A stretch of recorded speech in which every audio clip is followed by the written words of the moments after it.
कि चाइना कह रहा है कि अब बहुत हो गया, माफ करो, एलएसी स्टैंड ऑफ अब खत्म करते हैं। एक न्यूज आया है डेक्कन हेराल्ड में दिखाने वाला चाइना, जो कि खुद को सुपर पावर कहते हैं, आज इंडिया के सामने घुटने टेक चुका है।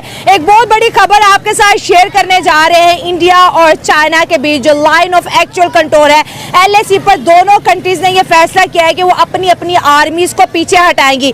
खित्ते के अंदर बहुत बड़ी तब्दीली रूनुमा होने वाली है। दो बड़ी ताकतें, अगर हम इंडिया और चाइना की बात करें, पॉपुलेशन के पॉइंट ऑफ व्यू से भी दोनों मुल्क दुनिया पर राज करते हैं और बिजनेस पॉइंट ऑफ व्यू से भी राज करते हैं। तो उन्होंने फैसला किया है कि दोनों ही जो है एलएसी से अपनी अपनी फौजें हटाएंगे। साथ साथ वीजा ओपनिंग की भी बात की जा रही है, क्योंकि इंडिया ने चाइना के जो वीजाज है उसको भी बैन किया था। इंडिया ने ये मतलब दुनिया को ये पैगाम दिया इंडिया ने कि हम मतलब चाइनीज से आगे हैं, ठीक है, हम उनको डरा सकते हैं, ठीक है। और उन्होंने कुछ करके पैगाम दिया कि मेरे ख्याल से वैसे नहीं, वो देखो अगर हम बात करें तो इंडिया के पास भी वेपन्स हैं, उनके पास भी एक एटमी ताकत है। ये छोटी मोटी या मामूली बात नहीं है, ठीक है। इंडिया जो कुछ भी कर सकता है और दुनिया की तीसरी या पांचवी बड़ी मैशियत भी है। तो आप इंडिया को आप इस तरह इजी न लें। इस वीडियो में देखिए कि भारत ने किस तरीके से कर दी चीन की बोलती बंद। 70 साल पहले जब एलएसी पर जब चीन और भारत के नौजवान आए थे, तब किस तरीके से चीनी जो आर्मी थी वो किस तरीके से अंदर घुस रही थी और घुसते चली जा रही थी। पर इस समय दौर अलग है, इस समय दौर है मोदी जी का। मोदी जी ने किस तरीके से इन लोग को दहाड़ के लथेड़ा है, आइए देखते हैं इस वीडियो में। वीडियो को आखिर तक देखिएगा। अगर आप सच्चे भारतीय हैं तो वीडियो को लाइक और चैनल को सब्सक्राइब करिएगा। अगर आप सब्सक्राइब करते हैं, वीडियो को लाइक करते हैं, तो हमें बहुत मोटिवेशन मिलता है और चैनल कंटिन्यू करने में आपका साथ मिलता है। इसलिए भी दो काम जरूर करेगा। पहले ये वीडियो को देखते हैं, उसके बाद वीडियो को लास्ट में बात करेंगे। आया है डेक्कन हेराल्ड में। अब दोस्तों, इंडिया और चाइना के बीच में 4.5 साल से एक मिलिट्री स्टैंड ऑफ चल रहा है एलएसी पर, लाइन ऑफ एक्चुअल कंट्रोल पर। न्यू दिल्ली और बीजिंग दोनों कहीं ना कहीं काफी टाइम से हम भी प्रयास कर रहे हैं कि अब खत्म हो, एलएसी स्टैंड ऑफ का कोई मतलब नहीं है।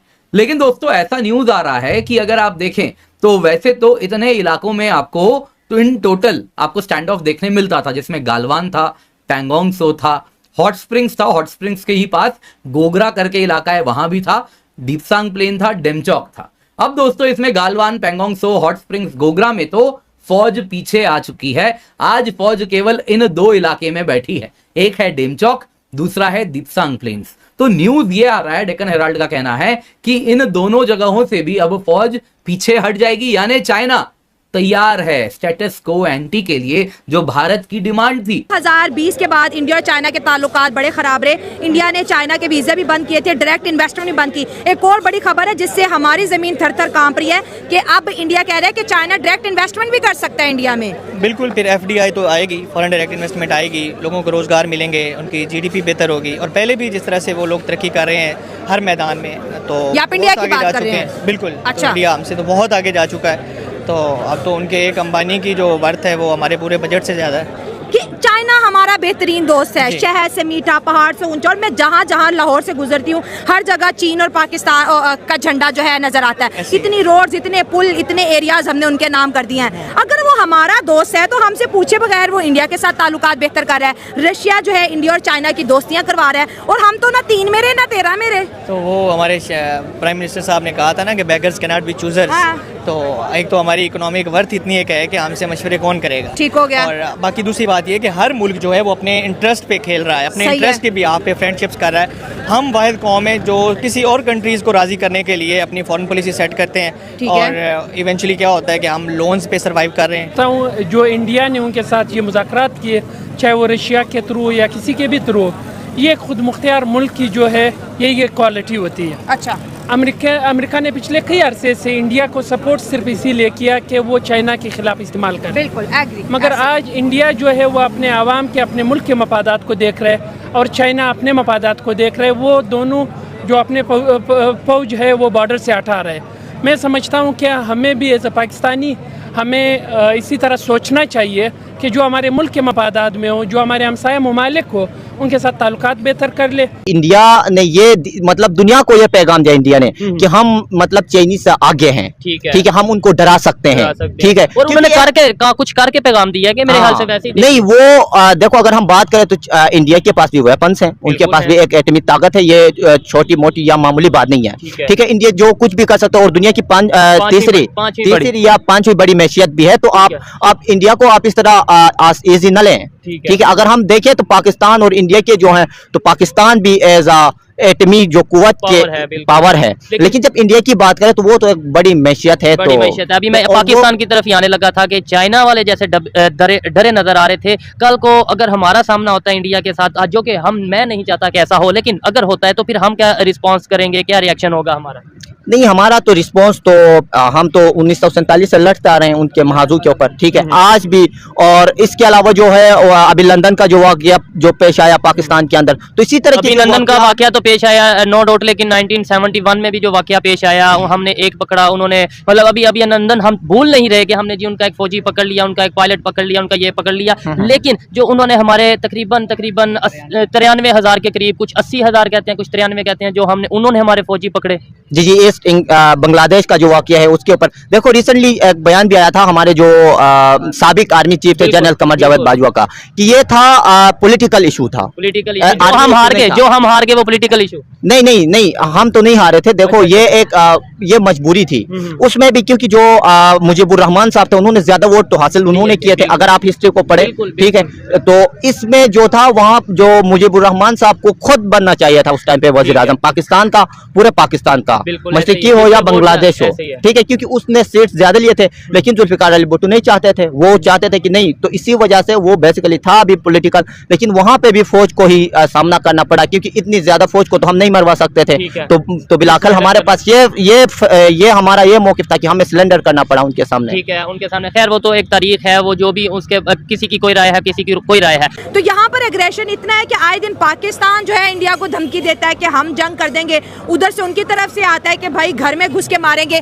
तो एक साइड के पड़ोसी चाइना और इंडिया एक और हैं जो आपस में लड़ा करते थे, और इस जानिब इंडिया और पाकिस्तान की दोस्ती होने के कहीं दूर दूर तक कोई चांस नजर नहीं आ रहा। आपने कहा कि चाइना और इंडिया जो है वो एक दूसरे से दोस्ती का हाथ बढ़ा रहे हैं, तिजारत का आगाज कर रहे हैं, लेकिन अगर हम तिजारत तो पहले से 125 बिलियन डॉलर की है, लेकिन अब उसको मजीद भी बढ़ा रहे हैं, डायरेक्ट इन्वेस्टमेंट का ऐलान कर दिया है जी इंडिया ने। हाँ। लेकिन अगर हम पाकिस्तान की सिचुएशन को देखें, पाकिस्तान के जितने भी पड़ोसी ममालिक है उनमें से किसी के साथ भी उनका कोई खास ताल्लुक नहीं है, हमारी बनती झगड़ा ये किसी के साथ नहीं बनती है। अगर आजकल ग्लोबलाइजेशन का दौर है, सब जो है ना पहले जो लोग फैसले करते थे अब ये इस तरह नहीं चलेगा, आवाम में शऊर आ चुका है, अब लोग जो है ना लोगों के फैसलों को मानना पड़ेगा। अगर आप पाकिस्तानी के शहर शहर जाकर पूछ ले, सब लोग यही कहेंगे कि सिपेक बनना चाहिए, इंडिया के साथ ताल्लुकात अच्छा होना चाहिए, शहर पाकिस्तान का ये बोलेगा अफगानिस्तान के साथ तिजारती रास्ते खोलने चाहिए, ईरान के साथ हमारे जो पेट्रोल का गैस पाइपलाइन का जो है वो भी बहाल होना चाहिए। तो आप लोगों ने वीडियो देखा यहाँ पर किस तरीके से चीनी इससे में डरे हुए हैं और अपने आर्मी को भी पीछे लेकर जा रहे हैं। रोते हुए मोदी जी के पैरों में आ गए चीनी लोग कि हमें छोड़ दीजिए, हमें बख्श दीजिए। अभी पहले वाली सरकार नहीं रही, ये मोदी जी की सरकार है, ये किसी को भी लथेड़ सकती है। यहाँ पर पाकिस्तानियों का रिएक्शन भी आप लोगों ने देखा कि पाकिस्तानी आवाम मतलब भारत से कितना इंस्पायर होती है कि भारत हमारे साथ ही आज़ाद हुआ और वो कितना आगे बढ़ गया और अभी हम वहीं पर हैं, वहीं पर क्या है और पीछे आ गए। पाकिस्तानी आवाम का रिएक्शन आप लोगों ने इस वीडियो में देखा और साथ साथ मोदी जी का आप लोगों ने पाकिस्तानी आवाम ने मोदी जी का किस तरीके से बड़ाई की आप लोगों ने ये भी देखा इस वीडियो में। आप लोग को ये वीडियो देखकर कैसा लगा हमें कमेंट सेक्शन में बताइएगा। इस वीडियो को शेयर करिएगा, वीडियो को लाइक करिएगा और चैनल को सब्सक्राइब जरूर करिएगा। दोस्तों आप लोगों ने ये भी देखा कि जैसे किस तरीके से चीनी पीछे गए हैं और यहाँ पर पाकिस्तान की जनता अपने आवाम अपने मतलब कि हुक्मरान से खुश न होकर के मोदी से खुश है और मोदी और पाकिस्तान की जनता ये भी चाहती है कि एक ऐसा नेता भी हमारे पास आए मोदी जी जैसा, तब हमारा देश का कल्याण हो पाएगा और हमारा देश भी आगे बढ़ पाएगा। नहीं तो पाकिस्तान धीरे धीरे पीछे जा रहा और पीछे चला जाएगा, वो आगे कभी नहीं बढ़ सकता। तो दोस्तों आप लोगों ने इस वीडियो से क्या सीखने को मिली हमें कमेंट बॉक्स में अपनी राय दीजिएगा। इस वीडियो को शेयर करिएगा, वीडियो को लाइक करिएगा, चैनल को सब्सक्राइब जरूर करिएगा। वहीं दोस्तों आप लोग क्या जानते हैं कि इस वीडियो में आप लोगों ने जो चीनी लोगों को देखा वो जो वो वहाँ पर जो आर्मी में खड़े रहते हैं एलएसी पर, वो नंबर 1 के चीनी हैं, नंबर 1 के आर्मी लोग हैं। जब वो इंडियन आर्मी से डर गए तो आप लोग समझ सकते हैं पाकिस्तान की वो क्या हालत करेंगे। आखिर चाइना भी बहुत बड़ा मुल्क है और बहुत मतलब पॉपुलेशन के नंबर 1 आता है, और उसके बाद वहाँ पर जो उसके चीन के आर्मी के लोग हैं वो भी नंबर 1 है, और वहाँ पर जो उनके पास वेपन्स है वो भी नंबर 1 के रखे हैं। फिर वो इंडिया से डर गया और पीछे हट गया। इससे आप समझ सकते हैं कि इंडिया के इस समय पावर क्या है और पाकिस्तान की इस समय औकात कुछ भी नहीं है। आप लोग वीडियो को लाइक करिएगा। इस तरीके का वीडियो अगर आपको रोजाना देखना होगा तो चैनल को सब्सक्राइब भी ज़रूर करिएगा। मिलते हैं किसी और दिन किसी और वीडियो में। जय हिंद, जय भारत माता की।